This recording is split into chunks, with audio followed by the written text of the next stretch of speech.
Trudging heavily through the pouring rain, Malik, an exhausted black mechanic, dragged himself home, burdened by worry for his sister's heart condition. Suddenly, he froze. Before him sat a white man on a bench, barefoot, soaked to the bone, and looking as if he had completely given up on life. Unable to just walk away, Malik helped the stranger into his small apartment, gave him dry clothes, and even gave up his only bed. But little did he know that act of kindness would spark a nightmare, turning him into the target of a dangerous underground force. Before we go back, let us know where you're watching from, and subscribe, because tomorrow I've got something extra special for you. The rain hit harder than the weather forecast had promised. Malik Turner pulled his jacket collar up, but it didn't matter. Water found its way down his neck anyway, as he walked past the empty playground on Riverside. November in the city meant cold that got into your bones, the kind that made you walk faster without thinking about it. His shift at Miller's garage had run late. Again, Mr. Miller needed the transmission work finished before morning, and Malik was the only one who could get it done right. That meant 10 hours on his feet, his hands black with grease he'd scrubbed 3 times, and another night coming home past midnight. The streetlights gave everything a yellow glow. Malik's shoes squeaked with each step. He was thinking about Emma, wondering if she'd remembered to take her medication before bed. His little sister was 17, but she still forgot sometimes. The heart condition made her tired, made her forget things. It made Malik worry constantly. He cut through the park. Faster route even if it wasn't the safest. His phone said 11:47 p.m. If he walked fast enough, he could still catch the corner store before it closed, grab something for breakfast tomorrow. That's when he saw him. A man, maybe mid-30s, slumped on the bench near the fountain. White guy, no jacket soaked through. His shirt clung to his chest. No shoes, just socks, dark with rainwater and mud. Malik slowed. His first instinct was to keep walking. This city taught you that. Mind your business, get home safe. But something stopped him. The way the guy sat there, not moving, not even trying to get out of the rain, like he'd given up. Hey, Malik stepped closer. You all right? The man's head lifted slowly. His eyes were unfocused, like he was looking through Malik instead of at him. Dark hair plastered to his forehead. Mid-30s probably, though it was hard to tell in this light. The man blinked. I don't know. Malik glanced around. The park was empty. Nobody else crazy enough to be out here. You need me to call someone ambulance. No. The word came fast. No, please. I need to sit here. Man, you're going to freeze. Malik looked at the guy's bare feet. Where are your shoes? The man looked down like he was noticing for the first time. I don't remember. This was bad. Drugs maybe, or some kind of breakdown. Either way, not Malik's problem. He had enough problems. Emma needed her medication refilled next week. Rent was due in 6 days. His phone bill was already late, but the guy wasn't moving, just sitting there in the rain shaking. Malik rubbed his face. Damn it. He sat down on the bench, felt the cold water immediately soak through his jeans. The man looked at him surprised. What's your name? Malik asked. Daniel. Okay, Daniel. I'm Malik. He kept his voice steady like he was talking to Emma when she got anxious. Can you stand up? Daniel didn't answer right away. He was staring at the fountain, watching the rain disturb the water. I don't know if I can.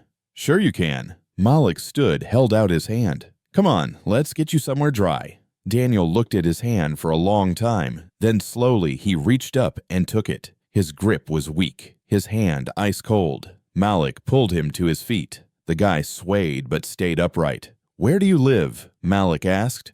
Daniel closed his eyes. I can't go back there. Red flag. Every instinct Malik had told him to walk away. Call the police, let them handle it. But Daniel wasn't aggressive, wasn't asking for money. He just looked lost. All right, Malik heard himself say. My place isn't far. You can dry off there, figure things out. Daniel's eyes focused on him for the first time, really looked at him. Why would you do that? Good question. Malik didn't have a good answer.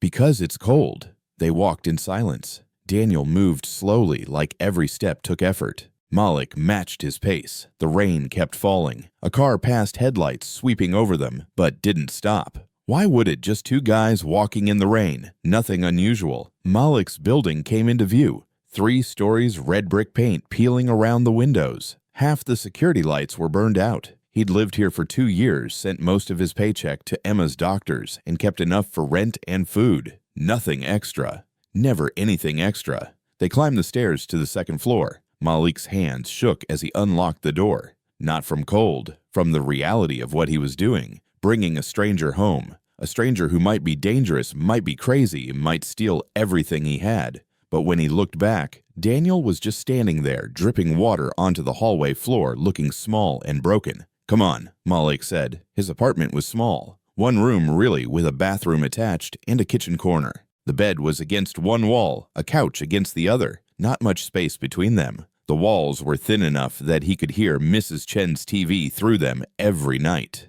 Daniel stood in the doorway like he was afraid to come in. "You can't stay wet like that." Malik grabbed a towel from the bathroom, tossed it to him. Daniel caught it, but didn't move. Malik sighed, went to his closet, pulled out a t-shirt and sweatpants. "These will be big on you, but they're dry." He handed them over. Daniel took them, his fingers brushing Malik's, still cold. "Bathroom's there," Malik pointed. "Change. I'll make something hot to drink." While Daniel was in the bathroom, Malik stood at his kitchen counter and questioned every decision he'd made in the last 20 minutes. His phone buzzed. Text from Emma, still awake. "Can't sleep. Miss you." He texted back, "Home soon. Take your meds." 3 dots appeared then, already did. "Love you. Love you too." The bathroom door opened. Daniel came out in Malik's old clothes. They hung off him. He looked younger, now vulnerable. He held his wet clothes in a bundle. "Just put those in the tub," Malik said. "They'll dry." Daniel did, then stood there uncertain. "Sit." Malik pointed to the couch. He heated water on his hot plate, made instant coffee. 2 cups, even though he only had 3 packets left. He'd buy more tomorrow. Maybe. Daniel sat on the edge of the couch like he might run at any second. Malik handed him the coffee. Their fingers touched again. Daniel's were warmer now. "Thank you," Daniel said quietly. "Don't mention it." Malik sat in his desk chair, the only other seat. They drank in silence. The rain drummed against the window. Mrs. Chen's TV murmured through the wall. "You must think I'm crazy," Daniel said. "I think you're having a bad night." Daniel laughed, but there was no humor in it. "That's one way to put it." "You want to talk about it?" "No." Daniel wrapped both hands around the cup. "I just want to sit here and not think for a while." Malik understood that. Some nights after a 14-hour shift, after talking to Emma's doctors about bills he couldn't pay, he felt the same way. Just wanted everything to stop. They sat. The coffee got cold. Daniel's eyes grew heavy. Around 1:30 a.m., Malik realized the guy was falling asleep sitting up. "Hey," Malik said gently, "take the bed." Daniel's eyes opened. "What?" "No, I can't." "I'm not arguing. You're exhausted. Take the bed." "Where will you sleep?" Malik looked at the couch. It was short, uncomfortable, but he'd slept on worse. "I'm good here."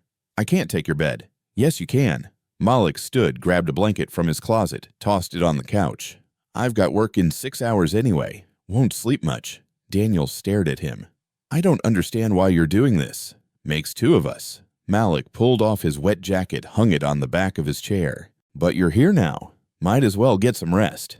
Daniel stood, slowly moved toward the bed like he didn't quite believe it was real. He sat on the edge, then lay back still in Malik's clothes. Within minutes, his breathing evened out. Malik turned off the main light, left the bathroom light on with the door cracked, just enough to see by. He lay on the couch, pulled the thin blanket over himself. It didn't cover his feet. The couch cushions had a dip in the middle that threw off his back. Through the window, he watched the rain. Thought about Emma, about the medication that cost more than his weekly paycheck. Thought about Daniel, whoever he was, whatever had brought him to that park bench. Tomorrow, Daniel would leave, go back to wherever he came from. Malik would go to work, come home, and this would just be a weird story. One strange night in November, he closed his eyes. The rain kept falling. Somewhere in the building, a baby cried. Mrs. Chen's TV went quiet. Malik didn't sleep much. He never did. Morning came too fast. Malik's alarm went off at 6:15 a.m. He reached for his phone, silenced it, and stared at the ceiling. His back ached from the couch. The apartment was quiet except for Daniel's breathing from the bed. Malik sat up carefully. Daniel was still asleep, face turned toward the wall. For a moment, Malik considered waking him, but what would he say? The guy needed rest. He'd leave when he was ready. Malik showered fast, dressed in his work clothes, jeans, navy blue work shirt with Miller's Garage stitched on the pocket. He wrote a quick note on the back of a receipt. Help yourself to food. Lock the door when you leave. He left it on the kitchen counter, grabbed his keys, and headed out. The rain had stopped, but the streets were still wet. The morning bus was crowded with people heading to work. Malik stood near the back holding the overhead rail, thinking about Emma. He'd visit her tonight after work. Bring her favorite candy bar if he had enough cash left over. Work was work. Oil changes, brake jobs, the regular Monday morning rush. Mr. Miller was in his office door closed. Unusual, but Malik didn't think much of it. He focused on the Civic that needed new rotors, lost himself in the familiar rhythm of tools and movement. Around 11 a.m., his phone rang. Unknown number. He almost didn't answer, but something made him. Hello, is this Malik Turner? A woman's voice, professional. Yeah, who's this? This is Riverside Memorial Hospital. We have your sister Emma Turner here. She collapsed at school this morning. The wrench slipped from his hand, clattered on the concrete floor. What happened? Is she okay? She's stable now, but you need to come in. The doctor wants to speak with you. I'm on my way. Malik didn't remember the drive to the hospital. He borrowed Mr. Miller's truck, promised he'd be back in an hour, drove 15 over the speed limit the whole way. His hands gripped the steering wheel so tight his knuckles went white. Emma was in a room on the 4th floor. She looked small in the hospital bed, an oxygen tube under her nose, monitors beeping softly. Her eyes were closed. Malik touched her hand. Her eyes opened. Hey, what happened? I was in gym class. We were just walking laps and I got dizzy. She squeezed his hand. I'm okay now. A doctor came in before Malik could respond. Dr. Patel, according to her badge, mid-40s, tired eyes behind her glasses. Mr. Turner, she motioned for him to step outside. In the hallway, she didn't waste time. Emma's mitral valve is deteriorating faster than we anticipated. She needs surgery within 3 weeks, or we're looking at heart failure. The words hit like a punch. How much? The surgery itself is $45,000. Insurance will cover $12,000. You'll need to arrange payment for the remaining $33,000 before we can schedule. Malik leaned against the wall. $33,000. He had maybe $800 in his account. Can we do a payment plan? You can discuss that with billing, but they'll need at least half up front. $15,000. $15,000. Might as well be $15 million. How long do I have? To raise the deposit, we need it within 2 weeks if we're going to schedule the surgery in time. Dr. Patel's expression softened. I'm sorry. I know this is difficult. Malik went back into Emma's room. She was looking out the window at the gray sky. Bad, she asked. Nothing we can't handle. The lie tasted bitter. Malik, don't worry about it. I'll figure it out. She turned to look at him. 17 years old, but in that moment, she looked so much older. You always say that, because I always do. But this time, he had no idea how. They kept Emma overnight for observation. Malik stayed until visiting hours ended at 9 p.m., then drove back to Miller's garage to return the truck. The place was locked up. He left the keys in the drop box and walked home. His apartment was empty. Daniel was gone. The bed was made. The borrowed clothes were folded on the pillow. No note. Malik didn't know why that bothered him, but it did. He microwaved instant noodles, ate standing at the counter, too tired to sit. His phone buzzed. Text from his landlady, Mrs. Patterson. Need to speak with you. Stop by office tomorrow. Great. Probably about the rent increase she'd been threatening. He fell asleep on the couch, still in his work clothes, before he could make it to the bed. The next morning, Tuesday, he went to work early. Mr. Miller called him into the office at 10 a.m. Malik, sit down. Malik sat. Miller's desk was covered with invoices and receipts. The older man looked uncomfortable. I'm going to have to cut your hours, Miller said. Down to 20 a week. What? Why? Business is slow. I need to reduce labor costs. Malik looked through the office window at the garage. 3 cars on the lifts, 2 more waiting in the bay. We're not slow. We're busier than usual. It's a decision I have to make. Miller wouldn't meet his eyes. Starting next week. Mr. Miller, I need those hours. My sister, I'm sorry, Malik. It's not personal. It felt personal. Malik stood. This doesn't make sense. It's business. Right. Malik walked out before he said something he'd regret. 20 hours a week meant $1,100 a month, maybe less. Rent was $650. Emma's medication was $400. That left $50 for everything else. Food, phone, bus fare. Impossible. He finished his shift in a daze, went straight to Mrs. Patterson's office. The landlady was in her 60s, always wore floral print dresses. She smiled when Malik walked in, but it didn't reach her eyes. Malik, thanks for coming by. Have a seat. He stayed standing. What's this about? The building's been sold to a new management company. They're adjusting rents to market rate. She slid a paper across her desk. "Your new rent will be $1,200 a month starting next month." $1,200, that's almost double. It's actually below market for this area. I can't afford that. Mrs. Patterson's smile faded. "I'm sorry. The new owners are firm on this. You have 7 days to decide. If you're staying, we'll need first and last month's rent. $2,400 in 7 days. Malik laughed. Actually laughed because what else could he do? "Is that a yes or a no?" Mrs. Patterson asked. "I'll let you know." He walked out down the street, no destination in mind. The sun was setting. People were heading home from work, grabbing dinner, living normal lives. Malik felt like he was watching from outside a window. His phone rang. Another unknown number. He almost ignored it. "Hello?" "Malik Turner." A man's voice this time. Yeah. "My name is Robert Hayes. I'm a private investigator. I need to ask you some questions about a person of interest." "What?" "The man you brought to your apartment Sunday night. Daniel, I need to know the nature of your relationship with him." Malik stopped walking.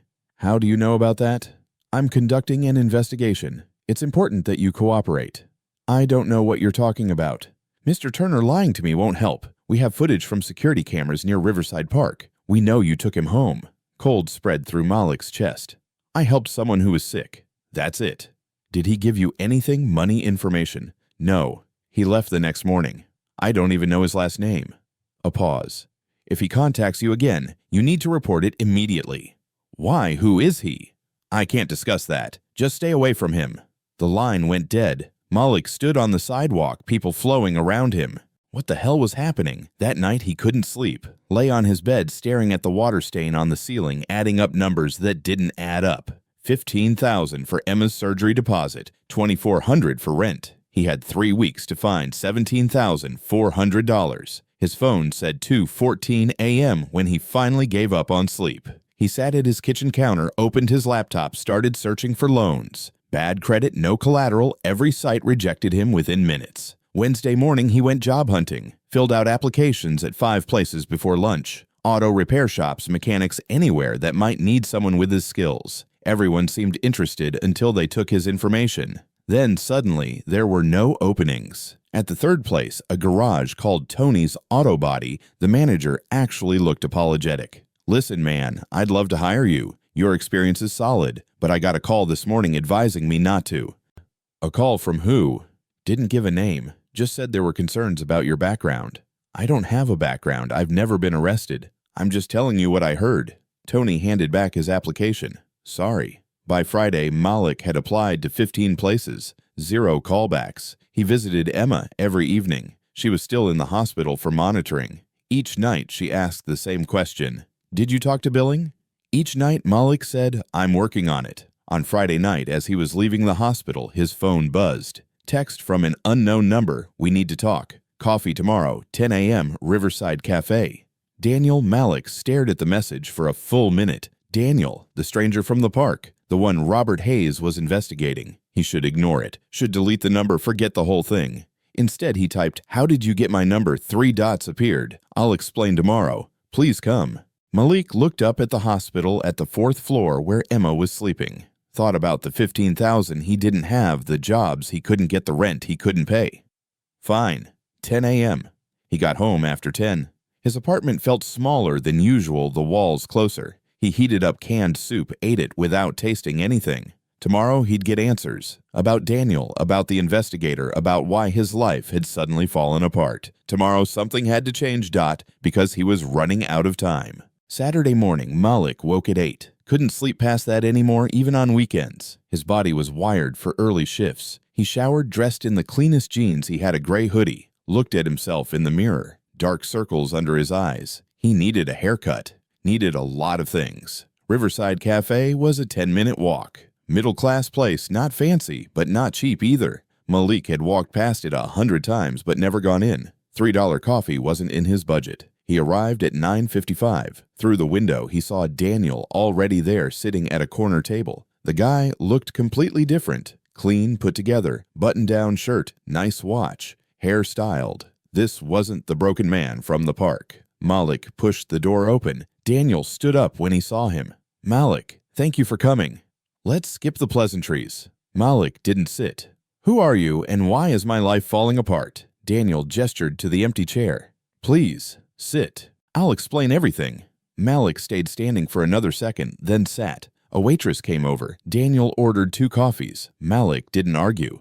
"My full name is Daniel Whitmore," Daniel said once the waitress left. "I'm the CEO of Whitmore Industries." The name sounded familiar. Malik pulled out his phone, searched it. A tech company worth $800 million. The photo matched. Daniel Whitmore, 35, took over as CEO 3 years ago after his father died. Malik looked up. "You're a CEO?" "Yes." "And you were sitting in the rain without shoes?" "Yes." "Why?" Daniel looked down at his hands. "Because I was having a breakdown. A pretty serious one." The waitress brought coffee. Malik wrapped his hands around the cup, but didn't drink. "I've been running my father's company for 3 years," Daniel continued. 80-hour weeks, constant pressure, board meetings, investor calls. I haven't taken a day off since the funeral. My therapist said I was burning out. I said I was fine. "You weren't fine." "No." Daniel's smile was bitter. "That night I was supposed to be at a board dinner, critical meeting about international expansion. Instead, I walked out, just left, drove to the park, left my car running, walked away. I think I wanted to disappear." Malik remembered the look in Daniel's eyes that night. Empty. Lost. "I sat on that bench for hours. Didn't know where else to go. Then you showed up." Daniel met his eyes. "You had no reason to help me. I was a stranger. Could have been dangerous. But you took me home anyway. Gave me your bed, your food. Asked nothing in return." "Okay," Malik said. "So you wanted to say thank you. You could have called." "It's not just thank you." Daniel leaned forward. "After I left your place, I went back to work. Made some changes.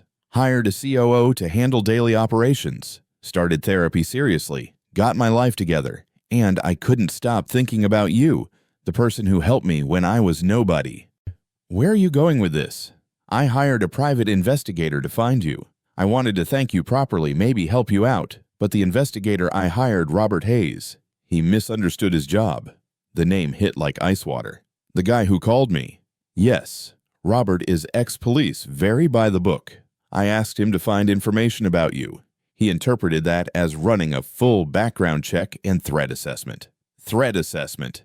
"He thought you might try to blackmail me or go to the press. So he took it upon himself to make your life difficult, as a preventive measure." Malik's coffee cup cracked under his grip. Hot liquid spilled on the table. He didn't move. "What did he do?" "He contacted your employer, suggested there were concerns about your character. He did the same with places you applied for jobs. He spoke with your landlord's management company, implied you might be involved in something illegal. He destroyed my life because you wanted to say thank you. I fired him the moment I found out, 3 days ago, but the damage was already done." Malik stood up. The chair scraped loud against the floor. People looked over. "My sister is in the hospital. She needs surgery that costs $33,000 I don't have. I just lost half my income. My rent doubled. And you're telling me it's all because some guy thought I was a threat? Malik, I helped you. I gave you everything I had that night, and this is what I get." "I know. I'm sorry. I'm so sorry." Daniel stood too. "That's why I'm here, to fix this. All of it. You can't fix this. I can. Please sit down. Let me explain. Explain how you ruined everything. How I'm going to make it right." Malik wanted to walk out, wanted to leave Daniel sitting there with his expensive watch and his guilt. But Emma's face flashed in his mind. The oxygen tube, the monitors, 3 weeks. He sat down. "Talk." Daniel pulled an envelope from his jacket, set it on the table. "This is a check for $40,000. It'll cover Emma's surgery and your immediate expenses." Malik stared at the envelope like it might explode. "I'm not taking your money." "It's not charity. It's restitution for what my investigator did." "Same thing." "No, it's not." Daniel pushed the envelope closer. "You saved my life, and I accidentally made yours worse. This is me taking responsibility." Malik didn't touch the envelope. "What do you want in return?" "Nothing. Nobody gives away $40,000 for nothing." "I do." Daniel leaned back.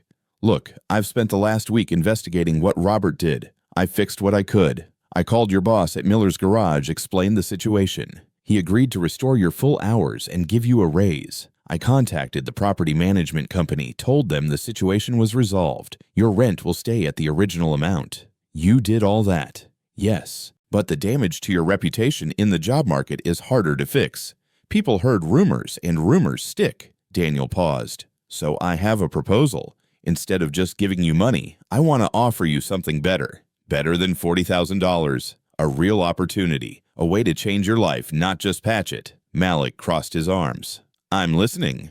There's a premium auto repair shop called Preston Auto Group downtown. They work on high-end vehicles, specialize in European imports. The head of their technical team just retired, and they need a lead technician. The job pays $68,000 a year, plus full health benefits. $68,000. Malik made $32,000 at Miller's.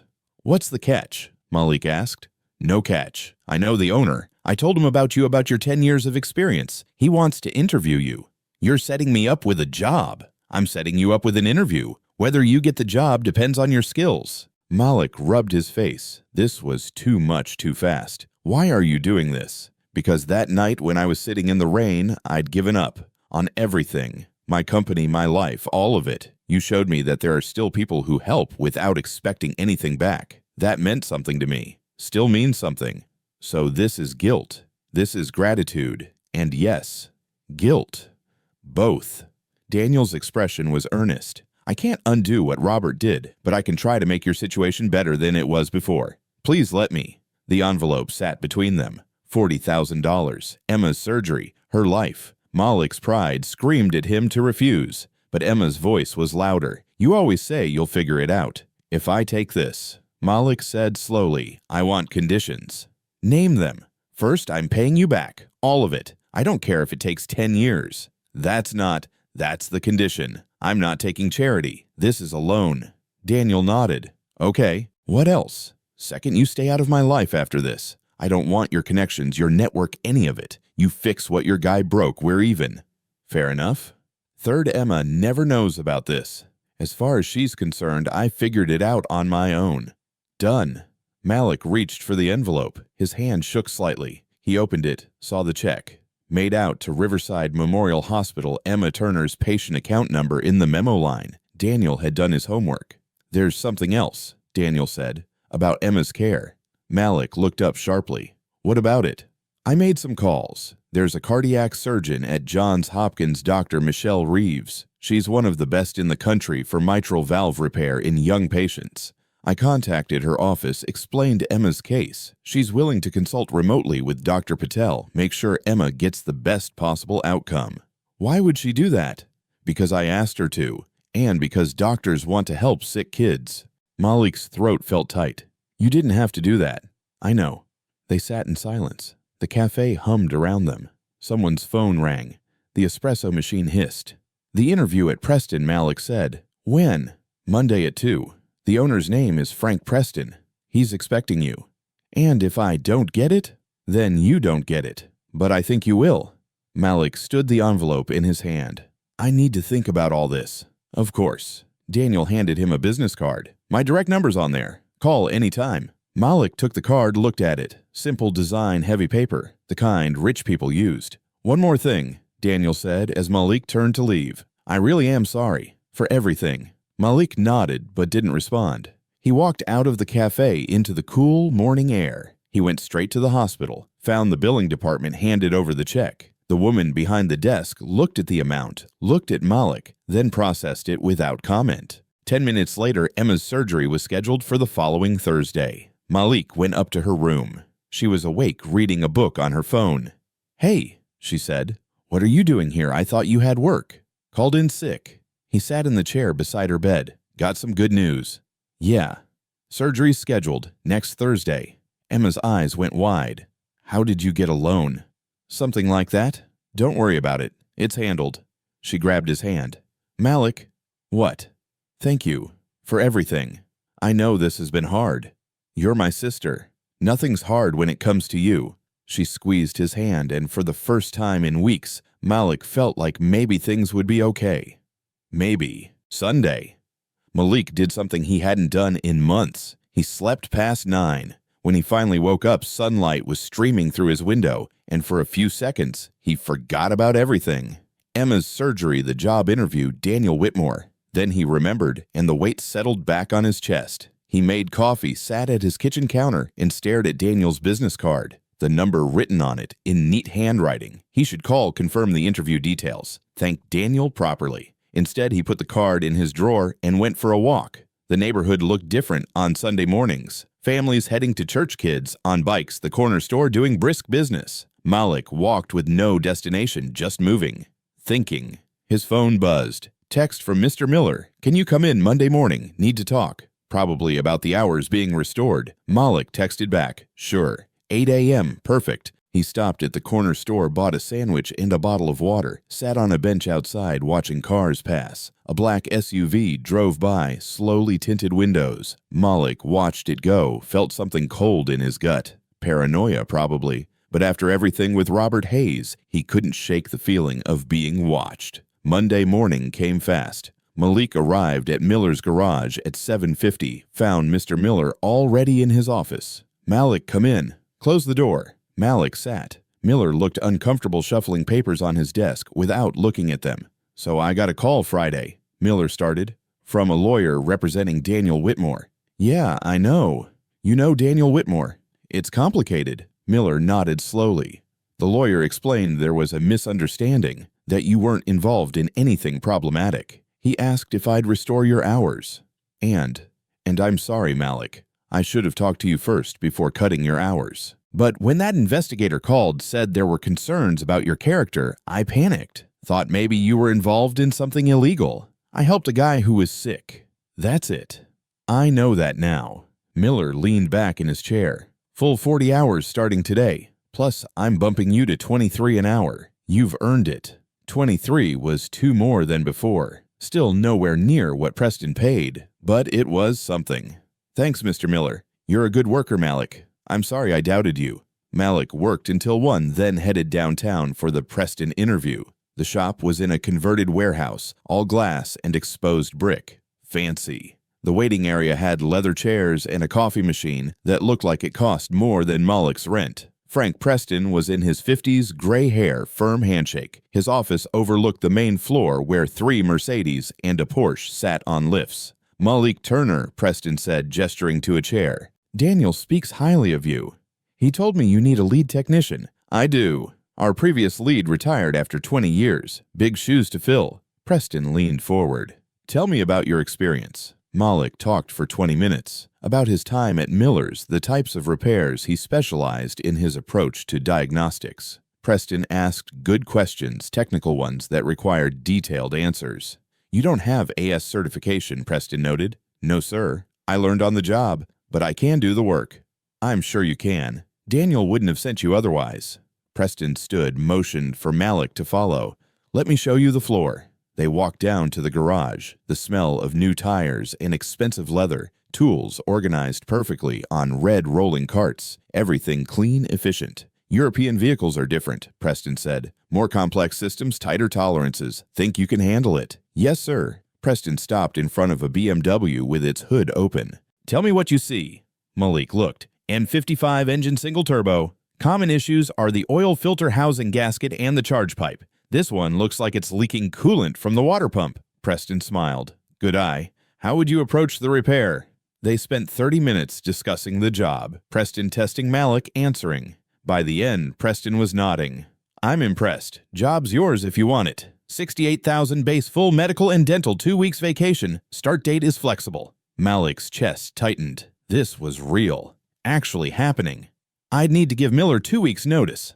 That's fine. Professional courtesy, I respect that. Can you start the first Monday of next month? Yes, sir. They shook hands. Preston's grip was firm, confident, the grip of a man used to making decisions and sticking with them. Walking out, Malik felt lighter, like something good was finally happening. He pulled out his phone, almost called Emma, then remembered she was in surgery prep meetings all afternoon. Instead, he texted Daniel, got the job. Thank you. The response came in seconds. You earned it. Congratulations. Malik put his phone away, walked to the bus stop, waited for the 4:15 downtown express. The black SUV from yesterday was parked across the street. Same one, he was sure of it. He watched it. No one got out. After 5 minutes, it drove away. Maybe paranoia. Maybe not. The week passed in a blur. Emma's surgery was Thursday morning. Malik took the day off, spent it in the waiting room at Riverside Memorial. Dr. Patel came out after 4 hours. Surgery went perfectly. Dr. Reeves consulted throughout. Emma did great. Malik's knees almost gave out. Can I see her? She's in recovery. Another hour. He waited, watched the clock, called Mrs. Patterson to tell her rent would be on time, felt a small satisfaction when she sounded surprised. When they finally let him into recovery, Emma was asleep. Bandages on her chest, IV in her arm, but her color was good, better than it had been in months. "Hey, Em," he whispered. Her eyes fluttered open. "Hey, how you feeling?" "Like someone cut open my chest." She smiled weakly, but alive. That's the important part. The doctor said some specialist helped with the surgery, someone from Johns Hopkins. Malik nodded. "Yeah, best care possible." "How did we afford that?" "Don't worry about it. Just focus on getting better." She closed her eyes. "You're amazing, you know that. Go back to sleep." He stayed until visiting hours ended, then took the bus home. His apartment felt emptier than usual. He heated up leftover rice, ate standing at the sink. His phone rang. Unknown number. He tensed, but answered. Malik Turner. A woman's voice, professional and cold. "Who's this?" "My name is Victoria Chen. I'm the executive assistant to Elijah Harwood of Harwood & Sons Financial." The name meant nothing to him. "Okay. Mr. Harwood would like to meet with you tomorrow 2 p.m. at Harwood Tower downtown." "Why?" "I'm not at liberty to discuss that. Will you be available?" Something felt wrong. "How did you get my number?" "Mr. Harwood has connections. Is that a yes or a no?" "I don't even know who he is." "Mr. Harwood is a very busy man. This meeting is a courtesy. I suggest you take it." The line went dead. Malik stared at his phone, looked up Harwood & Sons, financial services top 10 in the country. Elijah Harwood, CEO, worth $2.3 billion. Another rich guy wanting to talk to him. This couldn't be good. He texted Daniel, "Someone named Elijah Harwood wants to meet me." "You know him." Response came fast. "Old friend. Haven't spoken in years." "Why?" His assistant called. "Wants to meet tomorrow." "That's strange. Want me to find out why?" "No. I'll handle it." But Malik didn't sleep that night. Lay awake wondering what a billionaire wanted with him, wondering if this was connected to Daniel, to Robert Hayes, to everything that had gone wrong. Tuesday afternoon, he took the subway downtown. Harwood Tower was impossible to miss. 50 stories of glass and steel, the company logo visible from 6 blocks away. The lobby was marble and chrome ceiling 3 stories high. Malik felt immediately out of place in his clean but worn jeans and jacket. Men in suits walked past women in heels, clicking on the polished floor. Nobody looked at him, but he felt seen. The security desk was manned by 2 guards in crisp uniforms. Malik approached, throat dry. "I have a meeting with Mr. Harwood, 2 o'clock. The younger guard looked at him with barely concealed skepticism. "Name, Malik Turner." The guard checked his computer, frowned, picked up the phone, spoke quietly, hung up. "Wait here." Malik stood off to the side. People came and went through the revolving doors. Nobody else was stopped. After 10 minutes, an Asian woman in her 30s stepped out of the elevator. Navy suit, pulled back hair, expression that could freeze water. She walked straight to Malik. "Mr. Turner?" "Yes. I'm Victoria Chen, Mr. Harwood's executive assistant." "May I see some identification?" Malik handed over his driver's license. She examined it like it might be fake, then handed it back. "How did you obtain Mr. Harwood's contact information?" "I didn't. You called me." "That's interesting because I didn't call you." "Lady, I got a call from someone claiming to be you yesterday. They set up this meeting." Victoria's expression didn't change, but something flickered in her eyes. "I see. And did this person explain the nature of the meeting?" "No. Mr. Harwood doesn't take meetings with random individuals, especially not individuals with questionable connections." "Questionable connections? Your association with Daniel Whitmore has been noted." "I helped him when he was sick." "That's it." "That's not what our information suggests." She pulled out her phone, typed something. "Mr. Harwood is a careful man. He doesn't like people trying to exploit his social circle." "I'm not trying to exploit anyone." "Then why are you here?" "Because someone called and told me to be." Victoria's smile was sharp. "Mr. Turner, I don't know what your angle is, but Harwood & Sons doesn't respond well to attempted fraud. I suggest you leave before I call security." "I'm not." "Security." She gestured to the guards. The younger one started walking over. Malik's hands clenched. "This is ridiculous." "Goodbye, Mr. Turner." Victoria turned and walked back to the elevators without another glance. The security guard stopped in front of Malik. "Sir, I need you to leave." "I was invited here." "Not according to Miss Chen." "Please exit the building." People were staring now. Executives in the lobby, watching, judging. Malik felt heat rise to his face. He walked out the guard, following him all the way to the street. The revolving door spun behind him, and suddenly he was back in the cold afternoon air, dismissed and humiliated. His phone buzzed. Text from an unknown number. That was unfortunate. But now you understand. Stay away from people like Daniel Whitmore. They only bring you down. Malik stared at the message. No sender name, just a number. He replied, "Who is this?" No response. Another text came through, different number. "Your sister is recovering nicely. It would be unfortunate if something disrupted her care." Ice shot through Malik's veins. Someone was threatening Emma. He tried calling both numbers. Both went straight to voicemail. Malik stood on the sidewalk, people flowing around him, and realized something fixing his life wasn't going to be simple. Daniel's help had come with a price he hadn't anticipated. Someone out there wanted him to disappear, and they were willing to threaten his sister to make it happen. Malik didn't go home. Couldn't. The texts about Emma kept flashing through his mind. It would be unfortunate if something disrupted her care. He took the subway back to Riverside Memorial, practically ran to Emma's floor, found her room. She was sitting up in bed watching TV, looking better than she had in weeks. "Malik." She muted the TV. "What's wrong? You look like you saw a ghost." "I just wanted to check on you." "You were here this morning." "I know. Just wanted to see you again." She studied his face. "What happened?" "Nothing. How are you feeling?" "Don't do that. Don't lie to me." Malik sat in the visitor chair, rubbed his face. 17 years old, and she could read him like a book.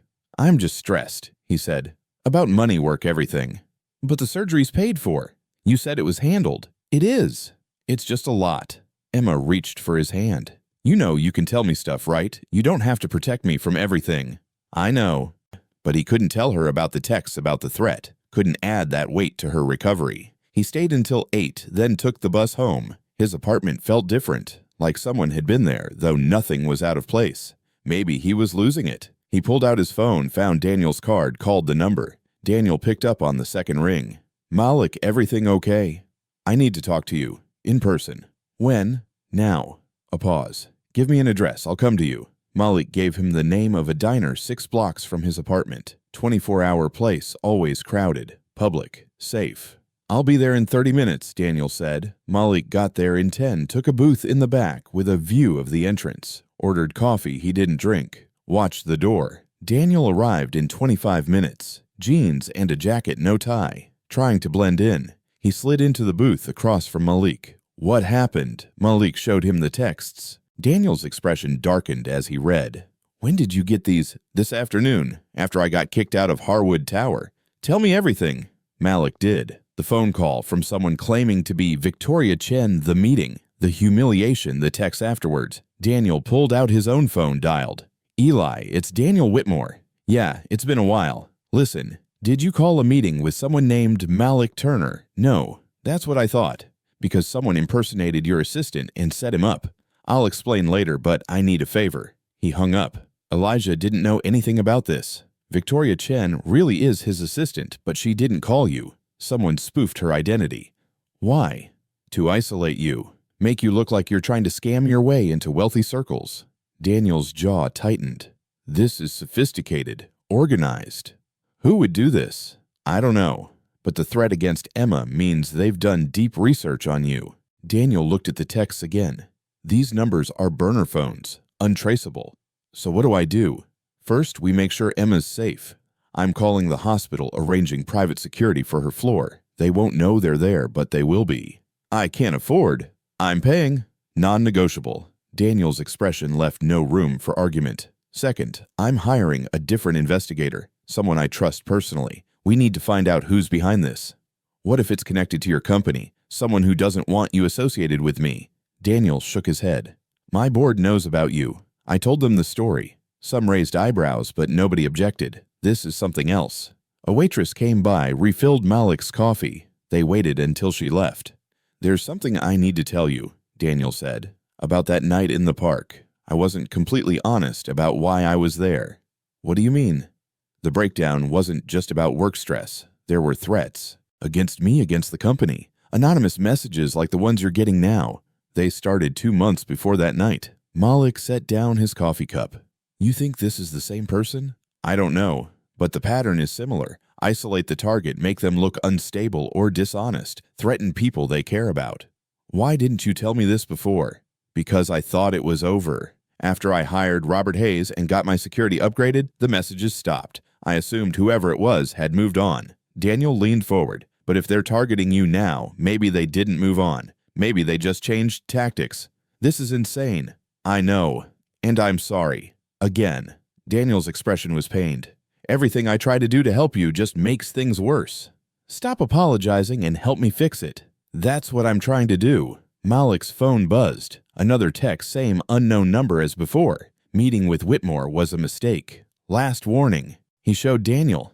They're watching me. Daniel looked around the diner. Could be physically, could be your phone. Do you use public Wi-Fi? Sometimes. At the hospital. That's how they're tracking you. We need to get you a new phone secure number. He pulled out his wallet, took out a credit card. Go to the Verizon store on 4th Street tomorrow. Get a new phone and plan. Use this. I'm not taking your credit card. It's for your safety. Emma's safety. Malik stared at the card. Pride versus reality. Reality won. He took it. What about work? The job at Preston starts in 2 weeks. Does Frank know about any of this? No. Keep it that way. Go to work, do your job, act normal. Daniel stood. I'm going to figure out who's doing this. In the meantime, vary your routine. Don't go to the same places at the same times. And if anything happens, call me immediately. What if they do something to Emma? They won't. Security starts tonight. Ex-military guys best in the business. Emma won't even know they're there. Daniel left cash on the table for the coffee, walked out. Malik watched him go, then sat there for another hour nursing cold coffee and wondering how his life had become a thriller movie. The next morning, Wednesday, Malik called in sick to Miller's, took the subway to the Verizon store on 4th, got a new phone with a number only Daniel and Emma would have, paid with Daniel's card, felt guilty about it, did it anyway. He stopped by the hospital. Emma was doing physical therapy, learning to walk without getting dizzy. The therapist said she was recovering ahead of schedule. Malik looked around the floor, trying to spot the security Daniel mentioned. Saw a guy in scrubs near the nurse's station who moved like military. Another man in a janitor's uniform who kept watching the elevator. Subtle, but they were there. You okay? Emma asked, breathless from walking. Yeah, just thinking. About what? About how strong you are. She rolled her eyes. Don't get all emotional on me. But she smiled, and for a moment, everything felt normal. That evening, Malik's new phone rang. Daniel. I have information, Daniel said without preamble. Can you meet me at my office? I'll send a car. Your office. It's secure. Swept for bugs daily. We can talk freely there.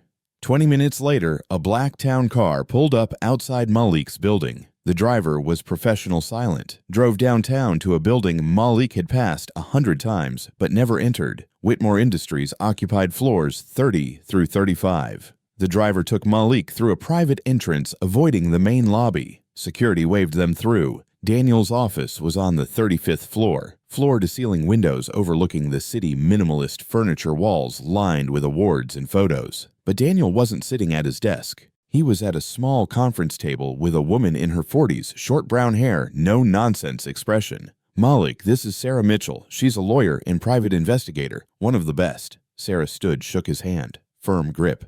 Mr. Turner, I've been looking into your situation. They sat. Sarah opened a laptop, turned it so Malik could see. Someone has been systematically targeting you for the past 3 weeks, she said. The job interference, the rent increase, even the setup at Harwood Tower. It's coordinated. By who? That's the question. I've traced some of the digital footprints. The fake call to you came from a spoof number, but the IP address originated from a building in the financial district. Same building that houses several investment firms, including one that's been trying to acquire Whitmore Industries. Daniel leaned forward. Griffin Capital. They've made 3 offers in the past year. I've refused all of them. You think they're doing this to pressure you? Malik asked. Possibly, Sarah said. But there's another angle. Griffin Capital has a history of aggressive tactics. Intimidation, reputation, destruction, leveraging personal connections. If they can't buy a company, they try to destabilize the CEO. But why target me? Because you're Daniel's vulnerability, Sarah said. You saved his life. That creates a connection. If they can make you look like a liability, they undermine his judgment, make the board question his decision-making. Malik sat back.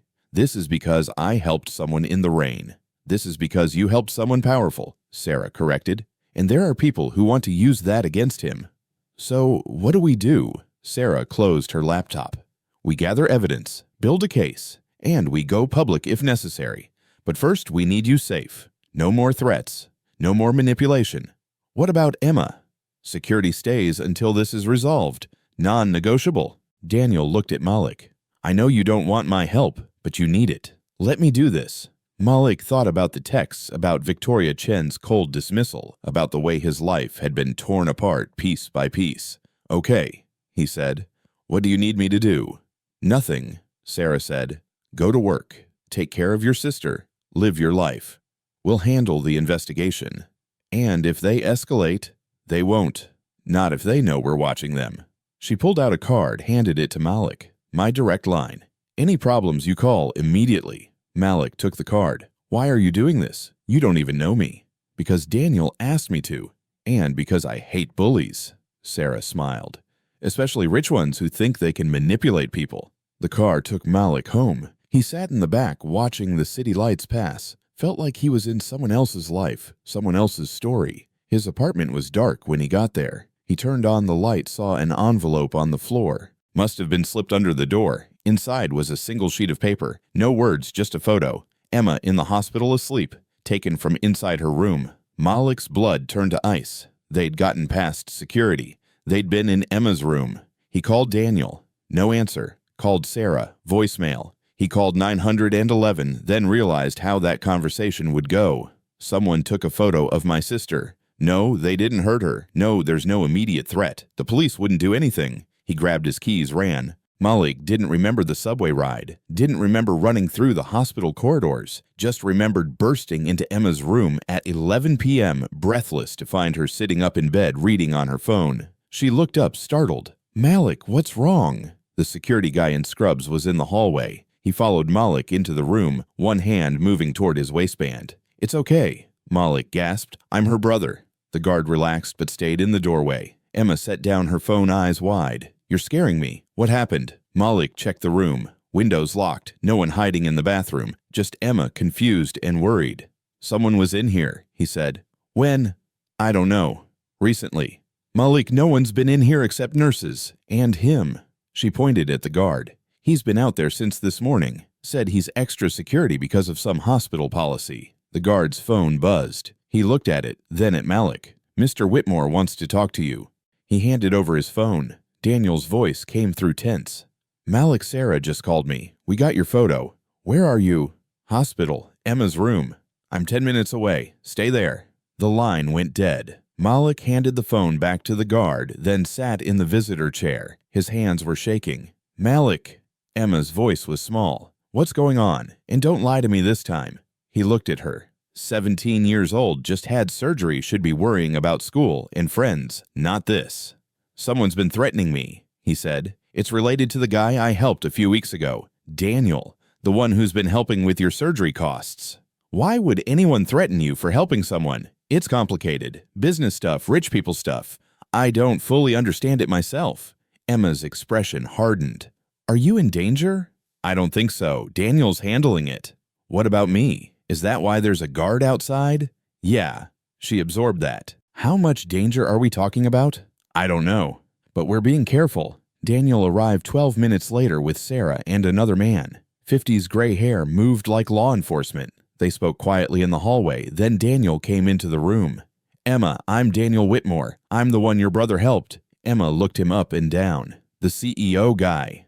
That's me. He glanced at Malik. Can we talk outside? They stepped into the hallway. Sarah and the other man were reviewing security footage on a tablet. The photo was taken this afternoon around 2 p.m., Sarah said. During shift change, someone dressed as a nurse walked in, took the photo, walked out. How did they get past security? Malik demanded. They didn't know to look for a woman, the other man said. His voice was gravel. We were watching for male threats. Our mistake. This is Marcus Reed, Daniel introduced, head of my personal security. He's taking over Emma's protection personally. Marcus nodded at Malik. Won't happen again. You're damn right it won't, Malik said, because if anything happens to her, nothing will happen to her, Marcus said calmly. From now on, 2 guards rotating shifts. Camera in the hallway. No one enters without ID verification. Not even doctors. Sarah held up the tablet. The person who took the photo knew about the security, knew when shift change happened. That's inside information. Griffin Capital has people everywhere, Daniel said, including this hospital apparently. So what now? Malik asked. Now we stop playing defense. Daniel's expression was hard. Sarah, how close are we to having evidence? Close. We've traced 3 of the incidents back to a consulting firm that Griffin Capital uses. But it's circumstantial. We need something concrete. Then we force their hand, make them show themselves. Daniel turned to Malik. How do you feel about being bait? Excuse me? We leak information that you're meeting with me tomorrow to discuss a business opportunity. Make it look like I'm bringing you into the company. If Griffin is as threatened by our connection as we think, they'll make a move. What kind of move? Could be another threat. Could be trying to intercept the meeting. Either way, we'll be ready to document it. Malik looked at Emma's room. And if it puts her in more danger, it won't, Marcus said. She's covered, multiple layers. Anyone tries anything, we'll see them coming. Sarah added, and this might be our best chance to get proof. Right now, we're chasing shadows. We need them to act where we can see them. Malik rubbed his face. Every instinct screamed to say no to play it safe. But safe hadn't worked. They'd still gotten to Emma. What do I have to do? Go to work tomorrow at Miller's. Normal day. At lunch, you'll get a call from me loud enough for people to hear. I'll invite you to my office to discuss a position. You act excited, tell your coworkers. Word will spread. And then you come to my office. We have a legitimate meeting. Discuss the future. Meanwhile, Sarah and Marcus are watching who's watching us. This feels like a trap. It is a trap, Sarah said. For them. Malik looked at each of them. Daniel trying to fix the mess his kindness had caused. Sarah cold and professional. Marcus calculating and alert. Emma in the room behind him depending on him to keep her safe. Okay, he said. Let's do it. The next morning, Thursday, Malik went to work, told himself to act normal, changed oil, rotated tires, replaced brake pads. At 11:30, his phone rang. Daniel's name on the screen. Malik answered, making sure he was near other mechanics. Hello. Malik, it's Daniel Whitmore. I have a proposition for you. Oh, hey. What's up? I've been thinking about our conversation. You have a unique perspective, real-world experience that my company could use. I'd like you to come to my office today, discuss a consulting position. The other mechanics were glancing over. Malik played it up. Consulting for Whitmore Industries. That's right. It would be part-time, initially advisory role on how we develop training programs for technical staff. Interested? Yeah, absolutely. When? 2 o'clock. I'll send a car. Okay, I'll be ready. He hung up. His coworker Tommy was staring. Did you just get offered a job at Whitmore? Maybe, consulting thing. How do you know Daniel Whitmore? Long story. I helped him out once. By lunch, everyone at Miller's knew. Mr. Miller called Malik into his office looking concerned. This job at Preston Miller said, is that not happening anymore? No, it's still happening. This is separate. Part-time. Malik, are you sure you know what you're getting into? These corporate guys, they're different from people like us. I know, but it's a good opportunity. Miller nodded slowly. Just be careful. Sometimes opportunities come with strings. At 1:45, a black town car pulled up outside Miller's garage. Malik got in, waved to the mechanics, watching through the bay doors, played the part. The car took him downtown to Whitmore Industries. This time, he went through the main lobby. Security waved him through without questions. Elevator to the 35th floor. Daniel was waiting. You good? As good as I can be. Sarah and Marcus have eyes on the building. 4 different camera angles plus monitoring traffic in and out. If anyone's following you, we'll know. They went to the conference room, spent an hour actually discussing a legitimate consulting program. Daniel wasn't pretending. He really wanted Malik's input on a technical training initiative. The goal is to create pathways for people without traditional education, Daniel explained. On-the-job training certifications, real opportunities. You'd help design the curriculum, maybe teach some classes. Why me? Because you lived it. You know what works and what's just corporate nonsense. It was compelling. More compelling than Malik expected. They talked specifics, timeline, compensation. By 3:30, Malik had almost forgotten this was supposed to be a trap. Then Sarah came in. We have something. She pulled up footage on her laptop. A man in a business suit standing across the street from Whitmore Industries watching the entrance. Same man who'd been outside Miller's garage at lunch. That's Kenneth Morrison, Sarah said. Works for Summit Consulting. They're a subsidiary of Griffin Capital. He's following me, Malik said. He was, until 10 minutes ago when he made a phone call. 30 seconds later, a woman entered the building through the parking garage entrance. We caught her on camera. Another image. Young woman business casual carrying a leather portfolio. She went to the 32nd floor. That's where we have our legal department. She's pretending to be there for a consultation. So what's she really doing? Malik asked. Planting something probably. Bug camera something to monitor Daniel's activities. Sarah made a call. Security's bringing her in now. 5 minutes later, 2 security guards escorted the woman into the conference room. She was pale, clutching her portfolio. I have a meeting with legal, she said. No, you don't. Sarah opened the portfolio, pulled out a small device. This is a wireless audio transmitter. Where were you planning to place it? The woman didn't answer. Here's what's going to happen, Sarah said calmly. You're going to tell us who sent you, or I'm calling the police and having you arrested for corporate espionage. Your choice. I want a lawyer. That's your right, Sarah nodded to security. Call the police. The woman's composure cracked. Wait. I just do what I'm told. I don't know details. Who tells you what to do? My boss, Richard Tanner at Summit Consulting. Sarah made a note. And what did Richard tell you to do today? Plant the bug in the conference room. Monitor conversations between Mr. Whitmore and Malik Turner. Why? I don't know. I just follow orders. Sarah looked at Daniel. That's enough. We have her confession on record plus the device. That's proof of corporate espionage. Daniel turned to the woman. Tell Richard Tanner that if he or anyone from Griffin Capital contacts Malik Turner again, I'm going to the FBI. Am I clear? The woman nodded frantically. Get her out of here. Daniel told security. After she left, Sarah grinned. We got them. Recorded confession, physical evidence. Griffin Capital can't touch you now without exposing themselves. So it's over, Malik asked. The threats should stop, but you should still be careful. These people don't like losing. Malik felt tension drain from his shoulders. Emma's safe. Emma's safe, Daniel confirmed. That evening, Malik visited Emma, told her everything. She listened eyes wide, then punched him in the arm. Ow! What was that for? For not telling me sooner. I'm not a kid. You're 17. Exactly. Not a kid. But she hugged him. I'm glad it's over. Me too. Malik went home that night feeling lighter than he had in weeks. The threats were over. Emma was recovering. He had a new job starting Monday. Things were finally looking up. His phone buzzed. Text from Daniel press conference tomorrow at 10 a.m. I'm announcing the new training program. Want you there. Malik stared at the message. A press conference, public acknowledgement. Part of him wanted to say no, stay out of the spotlight, but he'd come this far. Might as well see it through. He texted back, I'll be there. The press conference was held in a hotel ballroom downtown. Malik arrived at 9:30 uncomfortable in the one suit he owned. Bought it for Emma's middle school graduation 3 years ago, hadn't worn it since. Daniel met him in the lobby. You didn't have to dress up. Seemed appropriate. Fair enough. Come on, I'll show you where we're setting up. The ballroom was filling with reporters, cameras, local business people. A podium at the front, Whitmore Industries logo on a banner behind it. Sarah was there talking to someone from the communications team. Nervous? Daniel asked. Terrified, Malik admitted. You don't have to speak if you don't want to. This is my announcement, but I'd like to introduce you, explain how we met. You're going to tell them about the park. If that's okay. It's an important part of the story. Malik thought about it. His pride versus reality again. Okay.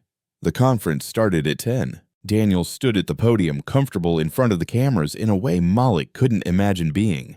Thank you all for coming. I want to announce a new initiative from Whitmore Industries. We're launching a comprehensive technical training program aimed at creating pathways to employment for individuals without traditional education backgrounds. He outlined the program. 6-month courses in various technical fields, auto mechanics, HVAC, electrical work, plumbing. No cost to participants. Job placement assistance afterward. This program exists because of a conversation I had with someone who showed me that talent and dedication matter more than credentials. I'd like to introduce Malik Turner. Malik stepped up to the podium. Cameras flashed. He kept his expression neutral. Malik and I met under unusual circumstances. Daniel continued. I was going through a difficult time, and he helped me without knowing who I was or expecting anything in return. In our conversations afterward, he talked about young people in his community who never got chances to learn real skills. That stuck with me. Daniel looked at Malik. This program wouldn't exist without you. Thank you. Applause. Malik nodded, stepped back. Reporters started asking questions. Daniel fielded them smoothly, explaining funding locations timeline. One reporter asked, "Is Mr. Turner involved in running the program?" "He'll be a lead consultant," Daniel said, "helping design curriculum and possibly teaching. His real-world experience is exactly what we need." More questions. The conference lasted 40 minutes. Afterward, people approached Malik, asked for his card. He didn't have business cards. Gave them his new phone number instead, felt ridiculous doing it. Sarah found him near the exit. "You handled that well." "I barely said anything." "That's what I mean. You let Daniel do the talking, stayed authentic. People respond to that." She handed him a folder.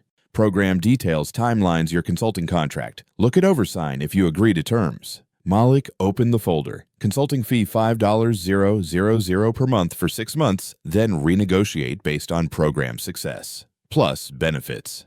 "This is too much," he said. "It's market rate. Actually below market rate. Don't undervalue yourself." "I'm a mechanic. You're a consultant. Act like one." Sarah smiled. "Trust me, you've earned this." Preston Auto Group was nothing like Miller's Garage. The building was modern, the equipment top of the line, the clientele wealthy. Malik started Monday morning still not entirely believing this was his life now. Frank Preston showed him around personally. "Your station is here. Work on whatever comes through, but focus on European diagnostics. That's where we need the most help."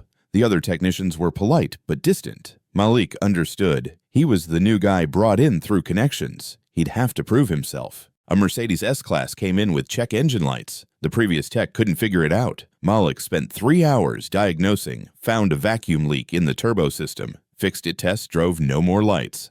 Frank checked his work. "Good job. Fast, thorough." "Thank you, sir."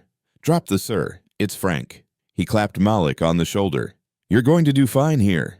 By the end of the week, the other techs warmed up. They saw he could do the work, didn't act superior. At lunch on Friday, one of them, Jake, sat down at his table. "Heard you're consulting for Whitmore Industries." "Yeah, training program." "That's pretty cool." "How'd you get into that?" "Long story. Right place, right time." "Must be nice having connections." Malik bristled but kept his tone even. "I didn't ask for connections, just tried to help someone and things developed from there." Jake nodded. "Fair enough. You seem solid. Just making sure you're not one of those guys who thinks they're too good for actual work. I've been a mechanic for 10 years. This is actual work to me." "Good." Jake stood up. "Welcome to Preston."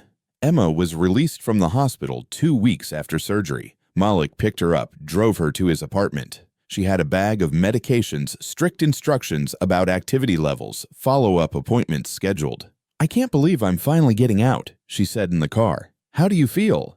"Tired, but better than before. Like I can actually breathe." She looked out the window. "What happens now?" "You recover. Go back to school when the doctor says it's okay. Live your life."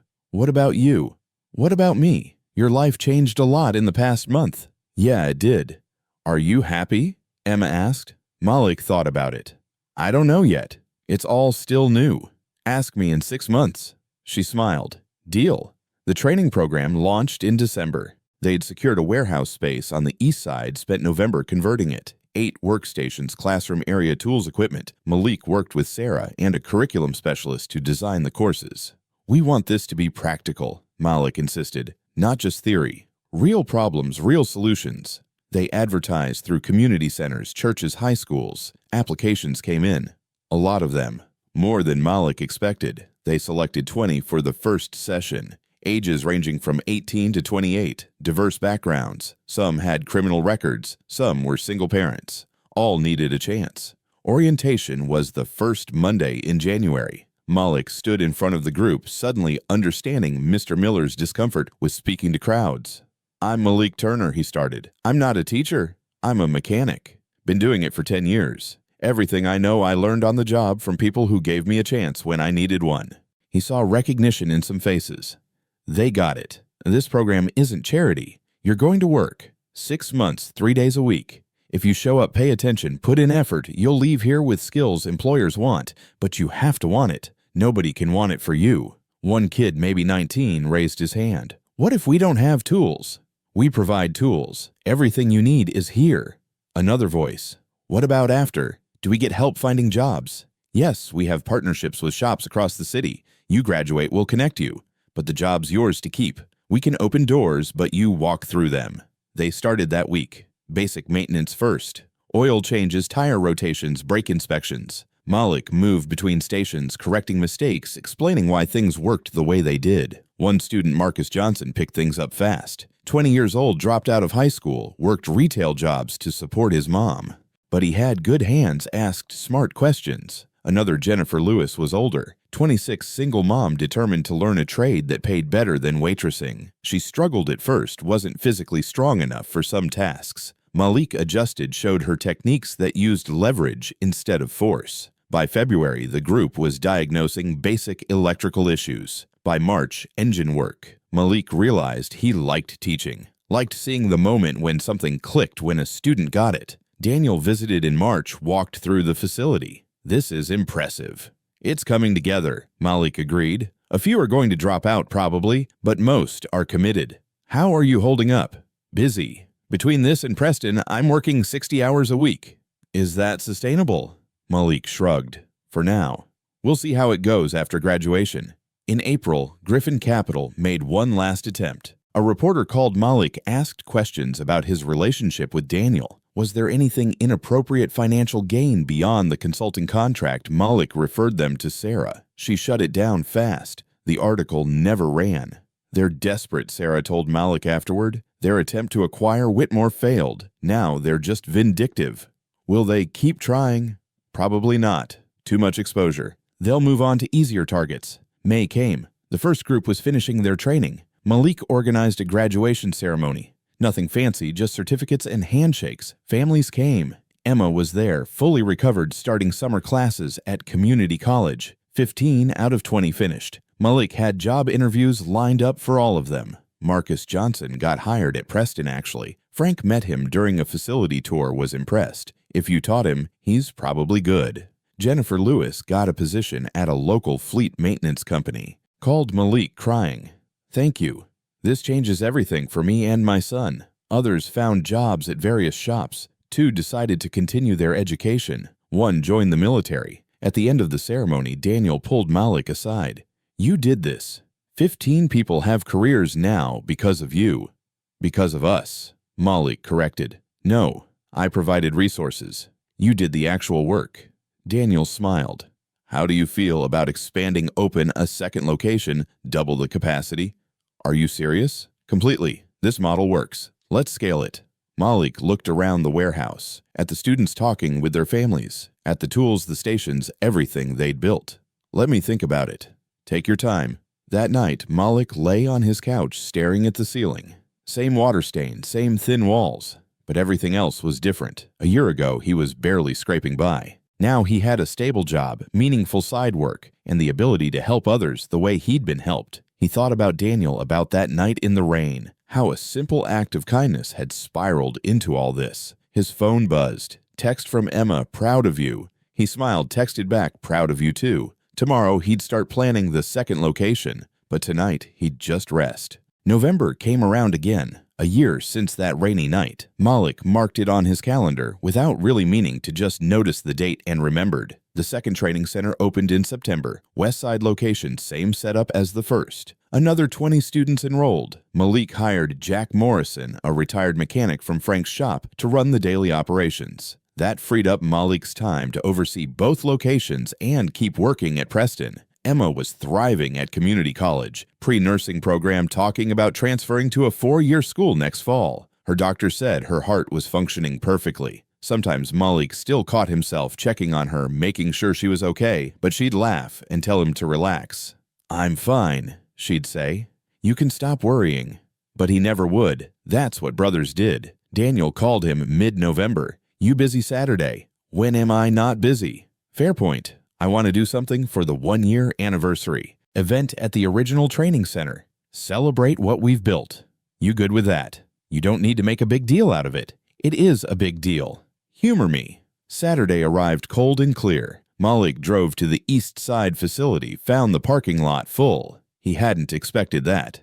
Inside, the place was crowded. Current students, graduates, their families, press, local politicians. Frank Preston was there, Sarah Mitchell, even Elijah Harwood, who'd become an unexpected supporter after the incident with his impersonated assistant. Daniel was setting up near the front. He saw Malik, waved him over. "What is all this?" Malik asked. "Recognition. You've impacted a lot of lives this year. Time people knew about it. I don't need recognition." "Maybe not, but they do." Daniel gestured to the crowd. "They want to thank you." The event started with Daniel speaking. He told the story again, the park bench, the rain, Malik's decision to help. Some people in the crowd already knew it. Others listened like it was new. "Malik could have kept walking," Daniel said. "Most people would have, but he didn't." And that choice, that moment of simple human kindness, started a chain reaction that's changed dozens of lives. He talked about the training program. 35 graduates so far, 31 employed. Families lifted out of poverty. Young people with futures they didn't have before. "And we're expanding," Daniel announced. "Thanks to additional funding from several partners, including Harwood and Sons, we're opening 5 more locations across the state over the next 2 years." Applause. Malik hadn't known about the expansion. Daniel caught his eye, shrugged apologetically. They'd talk later. Then Daniel asked Malik to come forward. Malik's stomach dropped, but he went. Stood next to Daniel at the front, facing all those people. "I'm going to keep this short," Malik said, "because I'm not good at speeches." Light laughter. "A year ago, I made a choice. Small choice, really. Help someone who needed it. I didn't think about it too much, just seemed like the right thing to do." He paused. "That choice got complicated. Things happened I didn't expect. But standing here, now, seeing what we've built together, I'd make the same choice again." He looked at the students. "You all made choices too. To show up, to work hard, to believe you deserved better. That's what changed your lives. Not me, not this program. You." More applause. Malik stepped back, let Daniel finish. After the speeches, people came up to him. Graduates thanking him. Parents shaking his hand. One woman, Jennifer Lewis, brought her son. "Mr. Turner, this is David. He's 6. I wanted him to meet you." The kid looked up at Malik with wide eyes. "Mom says you're a hero." "I'm not a hero, just a mechanic." "Mom says you helped her get a good job." "She did that herself. I just showed her how to fix cars." But Jennifer was crying. "You changed our lives. We were about to lose our apartment. Now I have a career. Benefits. David's in a good school." She wiped her eyes. "Thank you." Malik didn't know what to say to that, just nodded. After the event, Daniel and Malik sat in Malik's old office, small room desk covered in work orders and curriculum notes. 5 more locations, Malik said. "That's ambitious. That's necessary. We proved it works. Time to scale. I can't run 7 locations. You won't have to. We're hiring regional directors. You'll oversee the program, train them, but not manage daily operations." "What if it gets too big, loses what makes it work?" Daniel leaned forward. "Then we scale it back. But we have to try. There are thousands of kids out there who need this." Malik knew he was right. "Okay, let's do it." "There's something else." Daniel pulled out a folder.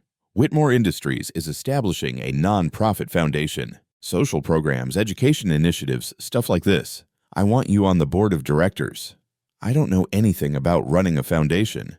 "You know what works and what doesn't. That's what I need. Plus, it comes with a significant salary increase. Board members are compensated appropriately." Malik took the folder. "You've thought this through." "I have. We're building something real here, something that outlasts both of us. I want you part of it." "I'll think about it. Take your time." They sat in comfortable silence. Through the office window, Malik could see students working on a civic, concentrating learning. "You ever wonder what would have happened if I hadn't stopped that night?" Malik asked. "Every day," Daniel said quietly. "I was in a bad place. Really bad. If you hadn't helped me, I don't know where I'd be. You would have figured it out. Maybe. Or maybe I wouldn't." Daniel looked at him. "That's the thing about kindness. You never know how much it matters until after." Malik nodded, understood exactly what he meant. That evening, Malik drove home through the city. Traffic was light. He took the long route past Riverside Park, slowed down near the bench where he'd found Daniel. Someone was sitting there now. Young woman, early 20s, backpack beside her. She looked cold, tired, lost. Malik almost kept driving. He'd done his good deed, helped his one person. Wasn't his responsibility to help everyone. But he thought about Emma, about the students, about how one choice had changed everything. He pulled over, parked, got out. The woman looked up as he approached, wary. "Hey," Malik said. "You okay?" "Fine." "You look cold." "I'm fine," she repeated. Malik understood. Pride, fear, not trusting strangers. He'd felt all of that. "There's a shelter 3 blocks south," he offered. "St. Mary S. They have beds, hot food. Better than sitting out here." "I know where the shelters are." "Okay." Malik pulled out his wallet, took out a 20. "At least get something hot to drink. Coffee shop on the corner." She stared at the money like it might disappear. "Why?" "Because it's cold." "You don't know me." "I don't need to." She took the 20 slowly. "Thank you." Malik nodded, turned to leave. Got 3 steps away when she called out, "What's your name?" He turned back. "Malik." "I'm Sophie." "Nice to meet you, Sophie." "Can I ask you something? Why'd you stop?" Malik thought about it. "Because someone once helped me when I needed it. Figured I should pass it on." "That simple." "Yeah, that simple." He walked back to his car, got in, watched Sophie stand up, shoulder her backpack, head toward the coffee shop.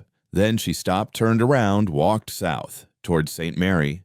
Malik smiled, started his car, headed home. His apartment was dark when he got there. He turned on the light, saw everything differently now. Still small, still cheap, but it was enough. More than enough. His phone buzzed. Text from Daniel. "Forgot to give you this earlier. Just went live." A link. Malik opened it. News article. "Local training program receives $2 million grant for statewide expansion." The article detailed the program's success, mentioned Malik by name. Quoted students showed before and after stories. Malik set down his phone, sat on his couch. 1 year ago, he was worried about rent and Emma's medication. Now he was building something that would outlast him. He thought about his father, who died when Malik was 20, worked construction his whole life, never complained, always said the same thing: do good work and help people when you can. Simple philosophy. But it had carried Malik this far. His phone rang. Emma.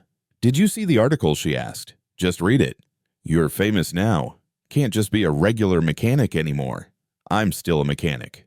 Just a mechanic who does some other stuff too." "You're more than that, and you know it." "What are you, a therapist now?" "Pre-nursing. Close enough." She paused. "I'm proud of you. Dad would be proud too." "Don't get all sappy on me." "Too late. I love you." "Love you too, Em." After they hung up, Malik sat there a while longer, thought about everything. Daniel, the training center, the student Sophie in the park. Thought about how one night, one choice could ripple out into something neither of them had imagined. He stood up, went to his window. The city stretched out below, lights everywhere. Millions of people all living their lives, some struggling, some thriving, all connected in ways they didn't see. Malik Turner had been a mechanic who helped a stranger in the rain. Now he was something more. Not better, just more. And that was okay. Tomorrow he'd start working on the expansion plan, interview potential directors, check in with current students, all the things that filled his days now. But tonight he'd rest, think about his father's advice. Do good work. Help people when you can. Simple philosophy. But sometimes simple was enough. Outside rain started to fall, soft at first, then harder. The sound of it against the window reminded Malik of that night, how it had all started. He smiled, closed the curtain, and went to bed. The circle was complete. And somewhere out there, it was starting again for someone else. Join us to share meaningful stories by hitting the like and subscribe buttons. Don't forget to turn on the notification bell to start your day with profound lessons and heartfelt empathy.